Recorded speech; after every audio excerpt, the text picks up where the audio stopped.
Hi అండి, అందరూ ఏం చేస్తున్నారు? మీకు చిన్న క్లారిఫికేషన్ ఇవ్వడానికి ఈ వీడియో చేస్తున్నానండి. ఆడపిల్లల రిక్వైర్మెంట్స్ ఎక్కువైపోయాయి, ఏం చేయమంటారు అని నిన్న ఒక ఆవిడ అడిగిన దానికి నేను ఇవాళ వీడియో చేశాను. తర్వాత దానికి రిలేటెడ్గా బోడుపల్లిలో జరిగిన సంఘటన కూడా చెప్పడం జరిగింది. అయితే అందులో కొన్నాళ్ళు అసలు మీకు అనుకూలమైన వాళ్ళు దొరికే వరకు పెళ్ళిళ్ళు మానేస్తే మంచిది, ఆడవాళ్ళైనా మగవాళ్ళైనా అని చెప్పాను.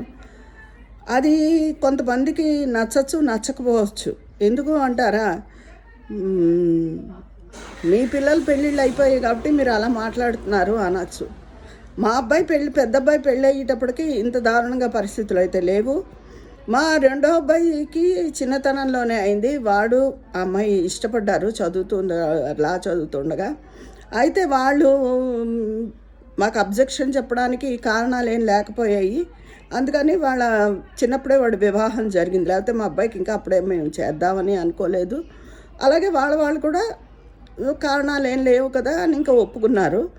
లేకపోతే వాళ్ళకి అబ్జెక్షన్స్ లేవు కాబట్టి వాళ్ళు ఒప్పుకున్నారు. మేము ఎలా ఒప్పుకున్నామో అలాగే. అంతే. మా పిల్లలు అందుకని అనుకోకుండా వాడి పెళ్ళి జరిగింది. లేదా ఇప్పుడు చేయవలసిన వయసు వాడికి 28, 27 ఏళ్ళ వయసు. ఇప్పుడు చేయవలసిన వయసు.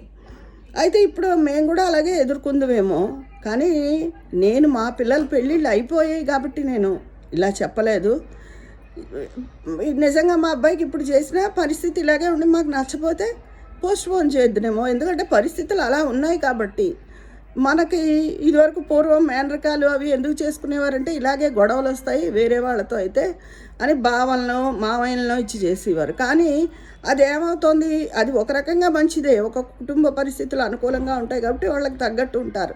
కొత్త వాళ్ళతో ఎందుకు వచ్చిన గొడవ అని. కాకపోతే ఏమొస్తుంది, పిల్లలు సరిగ్గా పుట్టరు అనడంతో చాలామంది మేనరకాలు మానేశారు. అది అందుకని మనకి అనుకూలమైన వాళ్ళు, స్నేహితులు, దగ్గర వాళ్ళు దొరికే వరకు వెయిట్ చేయడం అన్నది నా ఉద్దేశం. అంతేగాని మా పిల్లలు పెళ్ళిళ్ళు అయిపోవడం వల్ల నేను ఇలాంటి నిర్ణయం చెప్పలేదు. పరిస్థితులు ఇలా బయట ఉండడం బట్టి ఇలా ఉంటే మంచిదే అని నా ఉద్దేశం. అనిపించింది చిరాగ్గా, ఏంటి మనుషులు ఇలా తయారయ్యారు అని. అంతకన్నా వేరే విధంగా అనుకోవద్దు. ఉంటాను. మీ విజయాపన్నాల.